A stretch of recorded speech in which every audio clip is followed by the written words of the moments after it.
Masechet Baba Batra Daf Tzadik, on commence le Trat Hashem Daf Petet Amoud Bet à 4 lignes d'en bas. Tanya Nami Achi, la Gemara reprend ce qu'on avait vu, donc la Gemara renforce la halakha qu'on avait dit par une braïta, donc là, en fait, la Gemara ici dans la braïta va nous rappeler la halakha automatiquement. Lo Yashe Adam Mida Chasera Yetera Betor Beto. Un homme n'a pas le droit de garder à la maison une mesure incomplète ou excessive dans sa maison parce qu'il risque de tromper finalement. Il risque de tromper ses acheteurs. Ve afilu hi avit shalom raglaim, même si c'est un pot d'urine, il n'a pas le droit de garder à la maison, de peur qu'il risque un jour d'avoir une nécessité de mesurer, de peser avec. Bien sûr qu'il va le nettoyer correctement, mais en tout cas il risque de tromper son acheteur, et donc c'est interdit de garder à la maison. Aval ose ou CA, mais il a le droit de faire une mesure d'une CA, tirkav. Tirkav, c'est une demi-CA, tre vekav, 3 caves. Vechati tirkav, un demi-tirkav, donc c'est 1 cave et demi.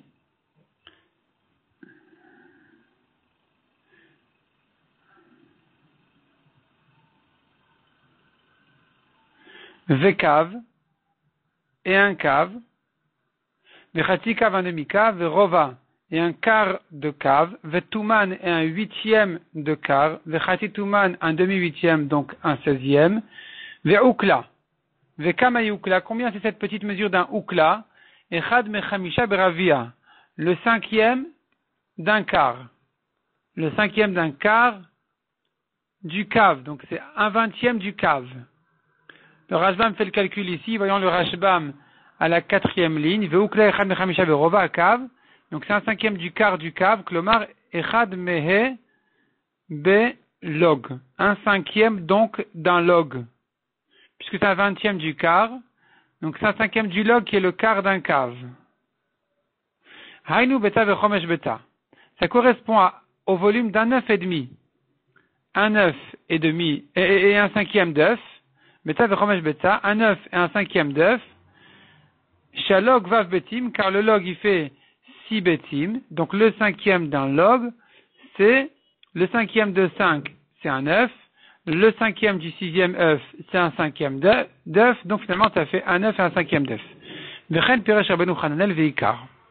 Donc ici nous avons la mesure précise d'un ukla, qui correspond au 5e du quart d'un cave, donc un 20e du cave, qui correspond au 5e d'un log, qui correspond donc au volume d'un œuf et 1/5. Un homme a le droit donc aussi de garder à la maison des mesures de liquide qui sont hin c'est 12 logs, un log c'est un demi-litre, donc 12 logs à peu près, 12 logs ça fait 6 litres. Vechatsi hin, un demi-hin, 6 logs, ou shishita hin, un tiers de hin, donc 4 logs, ou rvita hin, le quart, donc 3, velog vachetsi, un log et demi, non, velog et un log, Vechati log, un demi-log, urvit, un quart de log, c'est comme un verre de kidouche, ou shminit, un 8e, vechad mishmone beshminit, et un 8e du 8e, c'est 1/64 du log, c'est très très peu. Ça fait même pas un centilitre. Vezeu kortov, c'est ce qu'on appelle un kortov. Un kortov, c'est une toute petite mesure de liquide qui est mentionnée dans le Mishnayot, et qui correspond justement à cette petite mesure-là qui est 1/64 du log. Demande à Gemara.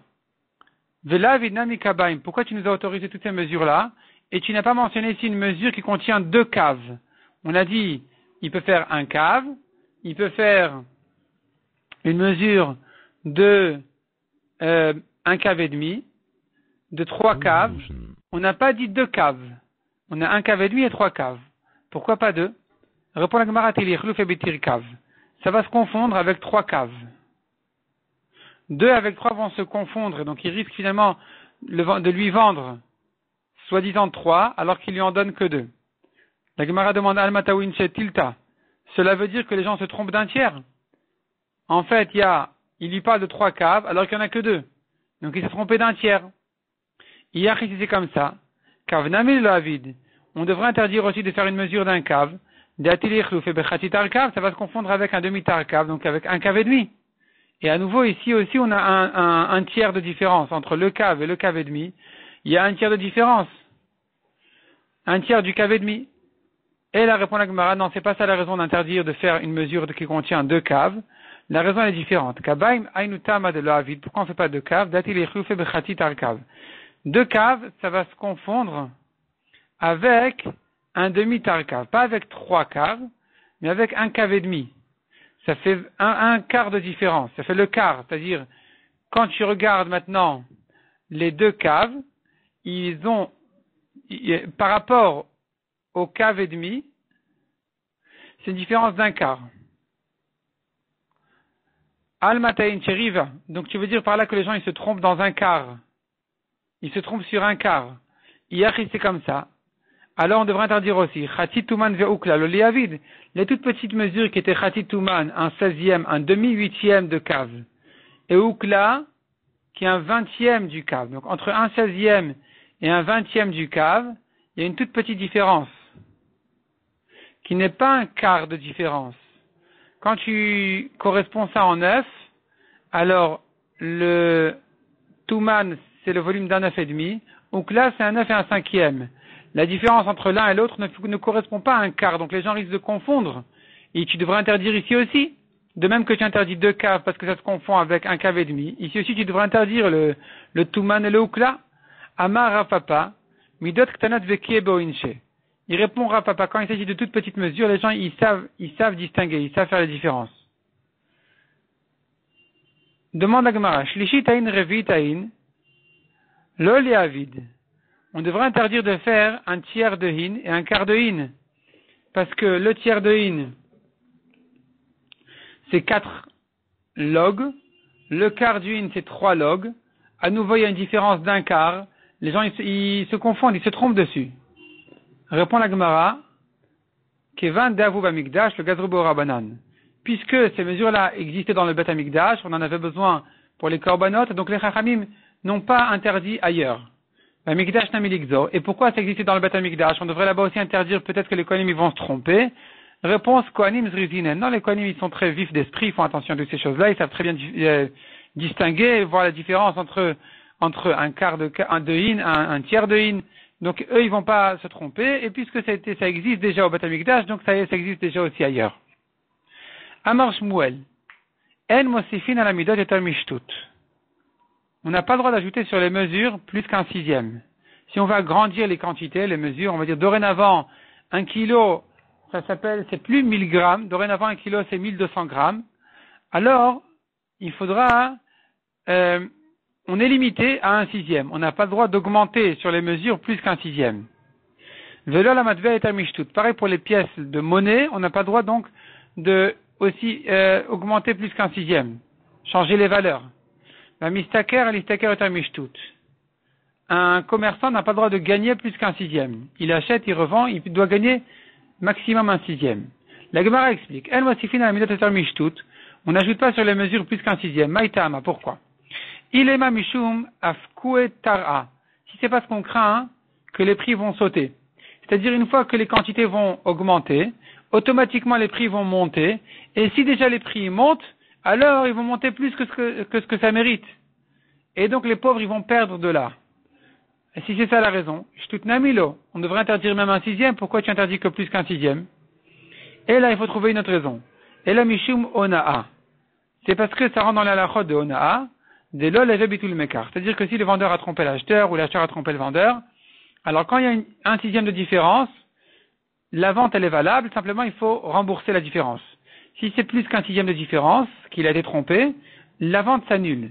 Imagine-toi maintenant que les gens de la ville ils vont augmenter leurs mesures, ils viennent maintenant les marchands d'ailleurs, les gens ils viennent, ils achètent du blé, ils achètent de la récolte à l'est, l'ouest, ils sont pas conscients qu'à l'ouest aujourd'hui on a augmenté les mesures, et donc finalement il va verser dans les boîtes des gens de la ville, dans les caisses des gens de la ville, ils vont verser leur récolte, et ils vont se trouver sans savoir, sans réaliser que, en fait, ils ont vendu plus que ce qu'ils croyaient.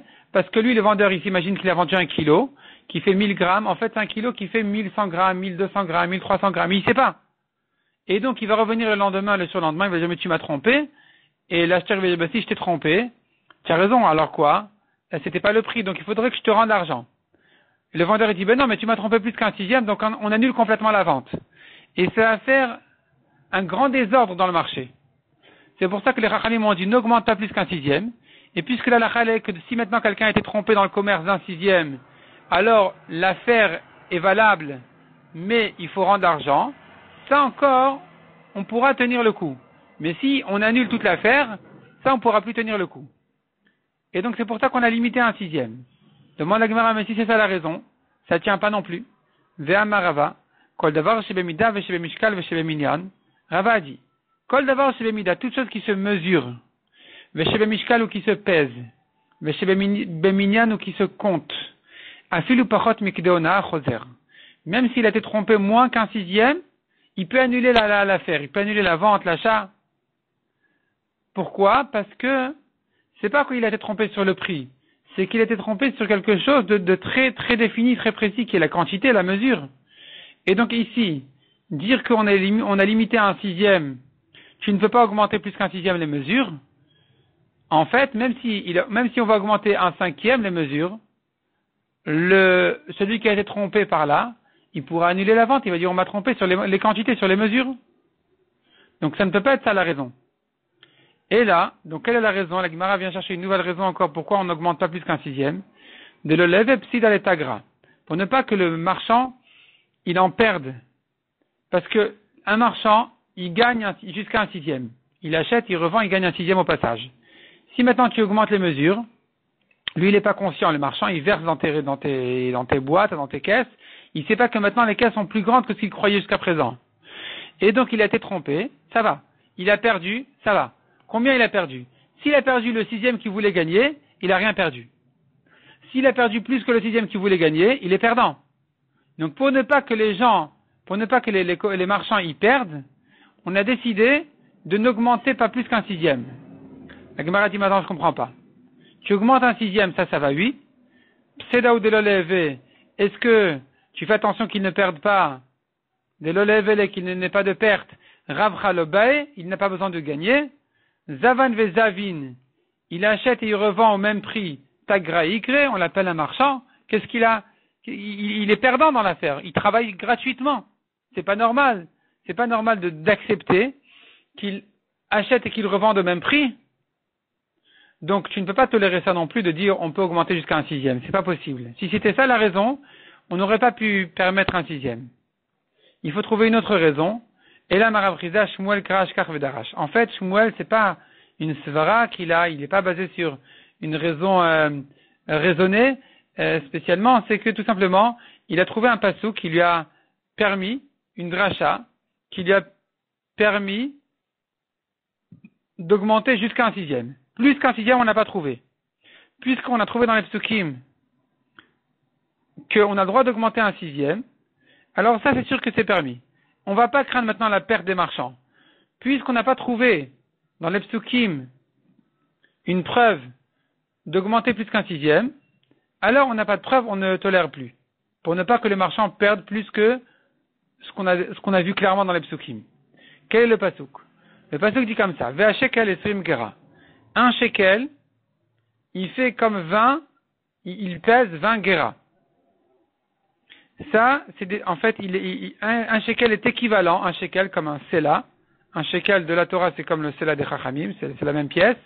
Est équivalent, il vaut comme 20 gera. Gera, c'est des petites pièces. Comme on aurait dit agurot. Ça vient de ce mot-là, gera.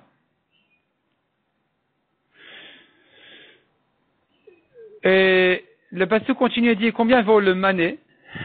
Esrim shkalim. 20 shkalim. Chamisha vesrim shkalim. Plus encore 25 shkalim. Chamisha et asara chamisha shekel. Shakel. Encore 15 shkalim. Hamané yelachem. Ça, c'est le mané.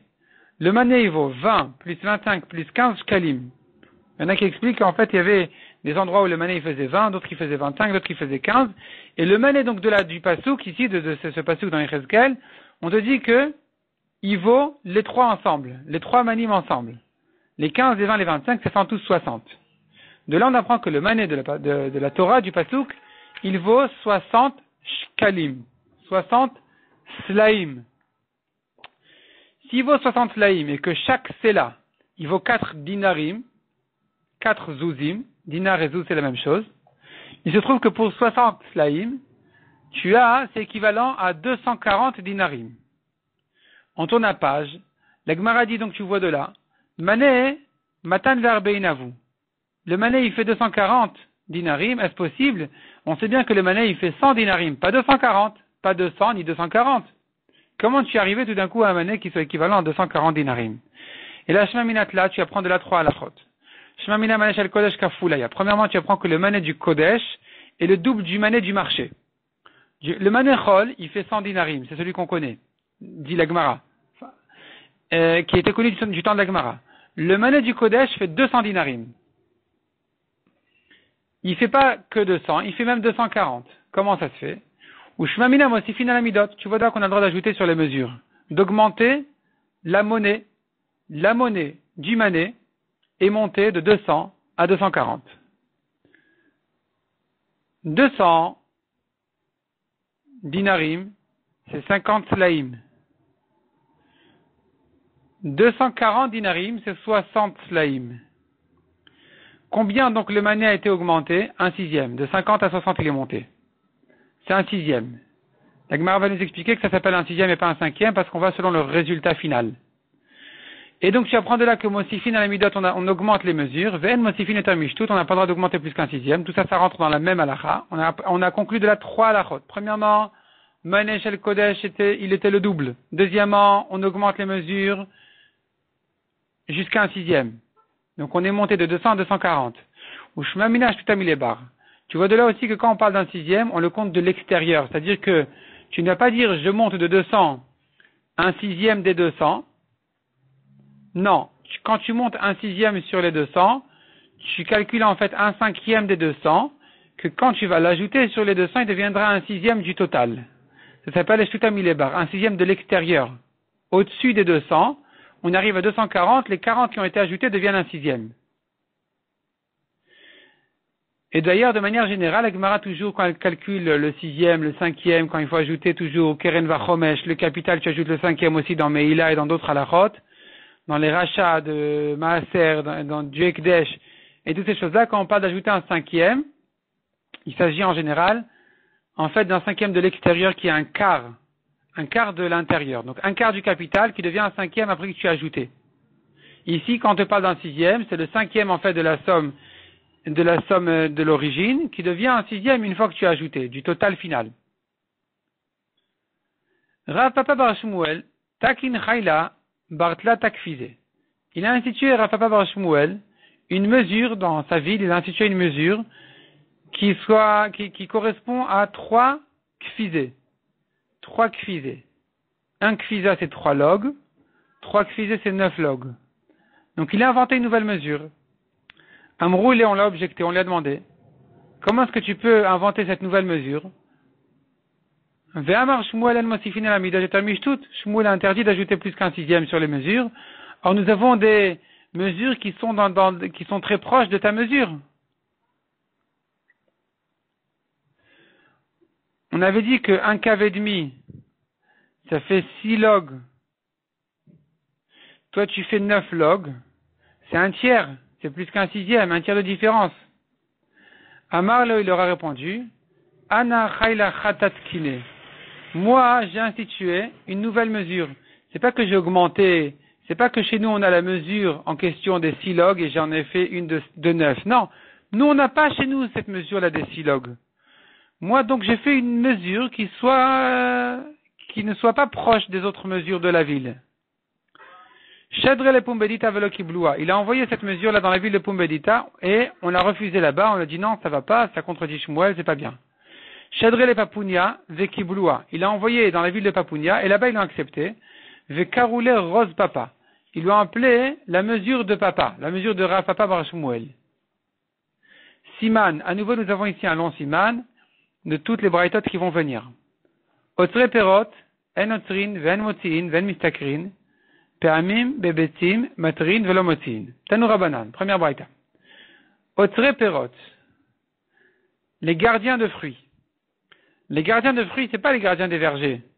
Les gardiens de fruits, ici, ça veut dire des gens qui gardent leur récolte. Ils veulent pas la sortir tout de suite au marché. Parce qu'ils se disent comme ça. Si on va sortir au marché tout de suite notre récolte, alors ça va baisser les prix. Il y aura une abondance. Ils veulent pas que les prix soient bas. Ils veulent gagner de l'argent. Donc, ils cachent leurs fruits, leur récolte, ils la cachent Il y en a qui aujourd'hui jettent à la mer pour pas qu'il y ait trop sur le marché et que ça casse les prix. Et donc ceux-là, ils cachent leurs fruits, ils gardent leurs fruits, ils attendent un peu que les prix soient forts et après ils sortent leurs fruits un peu plus tard. Ou malvé beribit. Et les gens qui prêtent avec intérêt, qui prêtent de l'argent avec intérêt. Ou maktine efa, ceux qui rapetissent les mesures. Ils vendent genre au prix d'une efa alors qu'il y en a moins. Ou mafkiye sheharim. Mafkiye sheharim, ceux qui augmentent les prix du marché. Alen akatuv omer. Mafkiye sheharim, ceux qui font sauter les prix donc. Sur eux dit le pasouk, les morts, les rechaim ils disent, ces méchants là ils disent quoi? Matai avor achodesh. Venashbir hashever. Quand est-ce que ce mois il va passer, le mois de la grange va passer, et on va sortir nos fruits? Entre temps, le prix va se fixer fort, haut. Vea Shabbat. Quand est-ce que va arriver la 7e année de la Shemitah? Cela c'est donc les gardiens de fruits. Veniftechabar, on va ouvrir notre récolte.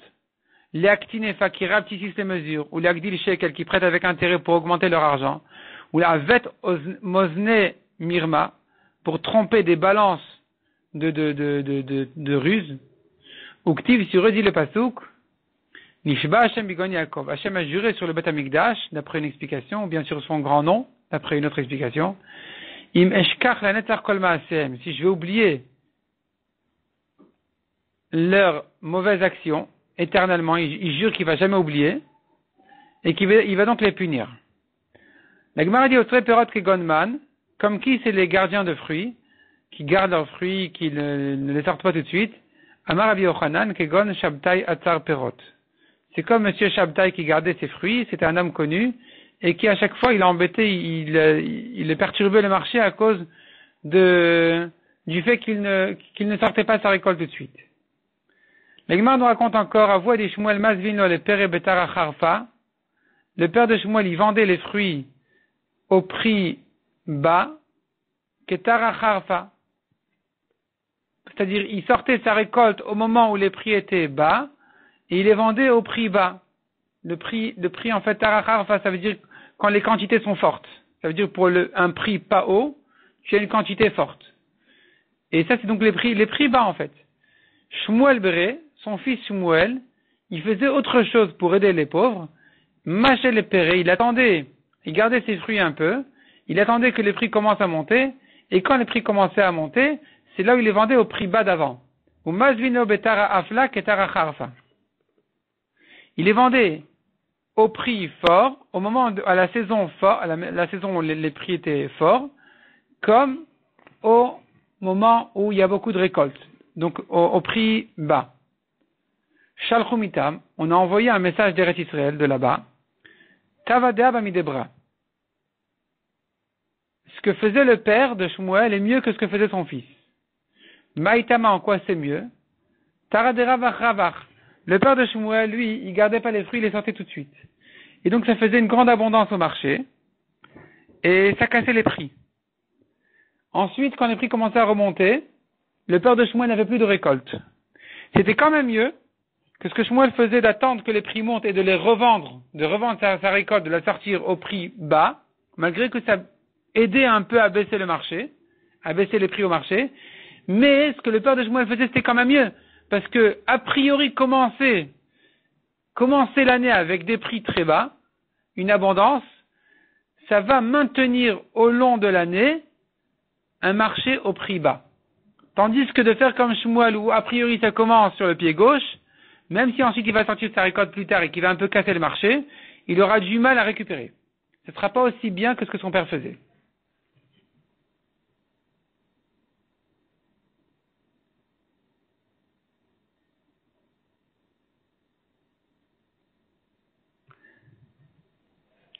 Amarav, Ose Adam et Kabo Otsar. Un homme a le droit de garder sa propre récolte, sa quantité, son petit cave, donc sa récolte, il a le droit de la garder. Il a le droit de la garder dans sa cave un peu, dans Otsar, de la garder chez lui.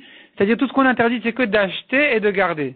D'acheter de la récolte au premier prix et de la garder pour la revendre ensuite. Ça c'est interdit, parce que là, ça risque de faire monter les prix, alors que celui qui veut garder sa propre récolte aura le droit de le faire. Tanya Namiachi, comme on voit dans une braïta aussi, enotrin perot. On n'a pas le droit de garder des fruits, dvarim sheshben nefesh, pour des choses qui sont vitales, qui gognenot shmanin veslatot, le vin, l'huile et la farine.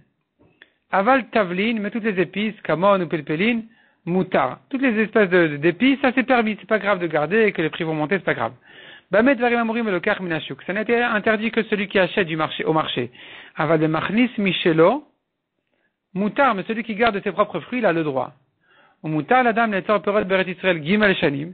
Un homme a le droit de garder des fruits pendant 3 ans en Eretz Israël, pour les ressortir quand ça manque. Erev shvit, veshvit ou motel shvit. Il s'agit de quelles 3 années? La 6e, la 7e et la 8e année où on manque de récolte, à cause de la Shemitah.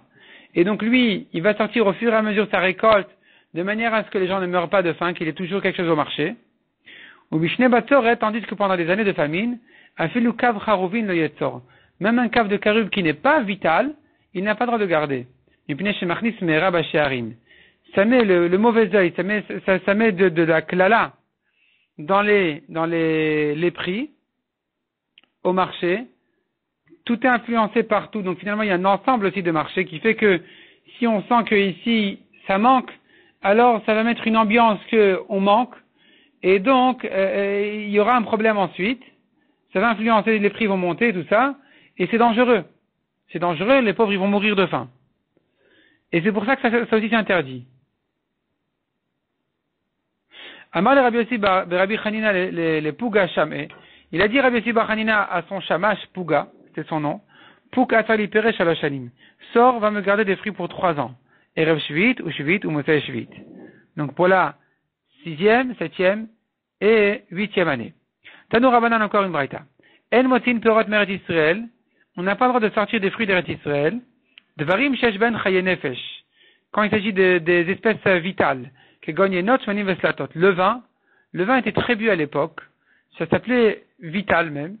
L'huile et la farine. Rabbi Ben Betera matir beyain mipnei shememaet et atifla. Rabbi Ben Betera, il autorise de sortir le vin d'Eretz Israël parce que ça va diminuer les bêtises. Les gens vont moins se saouler. De la même manière que c'est interdit de sortir en Chutz Laaretz les fruits d'Eretz Israël quand on en a besoin en Eretz Israël, donc quand il s'agit des espèces vitales, car en motin me'Eretz Israël et Souria. C'est interdit de sortir aussi en Syrie les fruits d'Eretz Israël, à Souria. Donc en fait ici ce Tana il pense que c'est considéré comme Chutz Laaretz. Verabi Matir, selon Rabbi c'est permis de sortir ces fruits-là à Souria. Mais Iprachia, quand il s'agit de 2 régions proches l'une de l'autre, une à la frontière en fin d'Eretz Israël, une en début de Souria, ce passage-là, il est permis. Petite note intéressante, la Gemara avait ramené tout à l'heure Rabbi Yochanan, qui disait, qui est celui qui garde les fruits pour casser le marché, pour pas casser, au contraire, pour augmenter les prix? C'était Shabtai Atzar Perot. Il y a une Gemara dans ma Masechet Yoma qui raconte d'où est sorti ce Shabtai-là et qui il était par rapport à Rabbi Yochanan. La Gemara dit là-bas, en fait, il s'agit de Yom Kippour. Une femme enceinte qui sent un besoin de manger, des fois c'est pas elle, c'est le bébé. Et ça risque d'être dangereux parce que s'il mange pas, il risque de mourir. Et donc on doit lui donner à manger. Mais il y a quelque chose à faire quand même. Il faut lui souffler à l'oreille, lui rappeler au bébé, c'est Kippour aujourd'hui. Si le bébé il entend, il se calme, tant mieux. Sinon, on lui donne. La Gemara dit, il y avait 2 femmes enceintes, une à qui on a soufflé à l'oreille pendant Kippour, c'est Kippour aujourd'hui, et l'enfant il s'est calmé. De là est sorti Rabbi Yochanan. Une autre à qui on a soufflé à l'oreille, c'est Kippour aujourd'hui, l'enfant ne s'est pas calmé. De là est sorti Shabtai, Atzar Pere, ce Shabtai en question qui gardait les fruits. La Gemara dit là-dessus, les Rechaïm, il sort du ventre déjà. Dès le ventre de sa mère, il est déjà il est sorti du pied gauche, quoi. Depuis le début de sa création, il était déjà mauvais. Tandis que les tzadikim, ils sont déjà, depuis le ventre de leur mère, ils sont déjà tzadikim. Qu'est-ce que ça vient nous apprendre? Bien sûr, ça vient pas nous décourager. La tchouva, elle est toujours valable. Un rachat, même de naissance, il peut toujours faire tchouva, il peut se corriger. Au contraire, s'il arrive à se corriger, il peut atteindre des niveaux plus élevés qu'un tzadik de naissance, de nature. C'est sûr qu'il a la capacité de se corriger. mais ça vient nous apprendre le moussard à sortir de là, c'est une leçon pour les parents, que les parents doivent savoir que leurs enfants, pour les mettre sur une bonne piste, ça dépend d'abord de la kedusha des parents avant leur naissance déjà. Avant la naissance des enfants, la kedusha et la tniou des parents, c'est elle qui va amener au monde des neshamot plus élevés qui seront ensuite a priori sur une bonne piste, comme Rabbi Yochanan qui du ventre de sa mère déjà, quand on lui a soufflé c'est qui pour aujourd'hui, il s'est calmé. On raconte sur Rav Wosner, il y a un homme qui est venu lui dire, j'ai eu des jumeaux récemment, alors que j'avais l'habitude toujours de faire la tefila honnête, là, je passe des nuits blanches avec eux, et j'arrive plus à faire la tefila honnête. Rav Wosner lui a dit, va dire à tes bébés, va leur dire, souffle-leur à l'oreille, dis-leur que tu as besoin de faire la tefila honnête, et qu'ils ne te dérangent pas la nuit, de manière à ce que tu puisses faire la tefila honnête. Et il leur a dit, il a parlé à ses bébés en leur disant, voilà, écoutez, moi je me serais bien gentiment occupé de vous la nuit, mais j'ai la tefila à faire honnête, donc ne me dérangez pas à dormir la nuit. Et effectivement, ça s'est calmé. Ça s'est calmé, il a commencé à dormir les nuits. Et Rav Wosner a expliqué, parce que si tu peux parler au bébé avant la naissance, qu'elle va remarquer que tu peux lui parler après la naissance, la neshama elle est toujours là. Et donc des bons enfants, ils peuvent entendre, même avant comme après leur naissance, ils peuvent entendre le moussard qu'on leur dit. Deuxième remarque, la Gemara nous a ramené la différence entre le père de Shmuel et Shmuel lui-même. Le père de Shmuel, il y avait, disons, un peu une marloquette entre eux. Le père de Shmuel, lui, sortait tout de suite à récolte. Et ça faisait une abondance, ça baissait les prix. Shmuel attendait que les prix montent un peu pour sortir sa récolte et casser le marché. Et la Gemara a dit, il vaut mieux faire comme le père que comme le fils. Parce qu'une fois que l'année commence avec un bon marché, des bons prix, elle va rester dessus.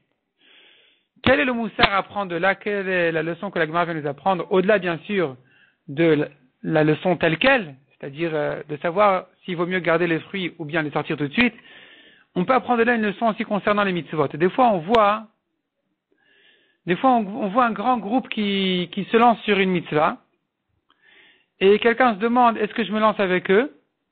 Ou bien je garde mes énergies pour quand ils vont se raffaiblir, là je vais relancer le coup. Et donc ici on voit la différence entre le père de Shmuel et son fils. Le père de Shmuel a dit, je lance avec tout le monde la récolte, ça va faire de l'abondance, ça va faire un bon marché, une bonne année. Et donc lui il aurait dit, si tu vois un grand groupe qui font des mitzvot, lance-toi avec eux. Shmuel a dit, non, moi je préfère attendre que ça se raffaiblisse un peu, que les prix commencent à monter, et je vais casser le marché à ce moment-là en sortant ma récolte. C'est celui qui dit, moi je vais attendre que le grand groupe se raffaiblisse un peu, et c'est là où je vais redonner un coup d'élan. Et là où je vais sortir ma mitzvah.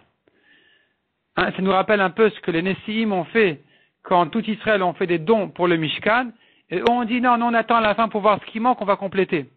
Et finalement, ils ont été punis. Ils ont perdu un yud de leur nom, Nessiim, c'est écrit sans yud, parce qu'ils ont manqué à la mitzvah. Ils auraient dû se presser avec tout le monde faire la mitzvah, ne pas faire des calculs. Et c'est ce que la Gemara conclut ici. Elle dit, il vaut mieux faire comme le père de Shmuel, et se lancer avec tout le monde, ça fait une abondance, une grande kedusha, une grande ambiance de mitzvah, de kedusha dans l'ensemble d'Israël. Et après, automatiquement déjà, ne crois pas qu'après, quand ça va se raffaiblir, on aura manqué l'élan qu'aurait donné celui qui aurait attendu. Non, c'est pas comme ça. On a commencé l'année comme ça, on a commencé sur un bon élan, ça va rester comme ça au courant de l'année. Et ça, c'est une leçon importante qui peut nous concerner aussi au niveau du moussard et pas qu'au niveau de la récolte, comme ce que la Gemara, comme le sujet direct de la Gemara, il y a aussi un sujet spirituel à apprendre de là.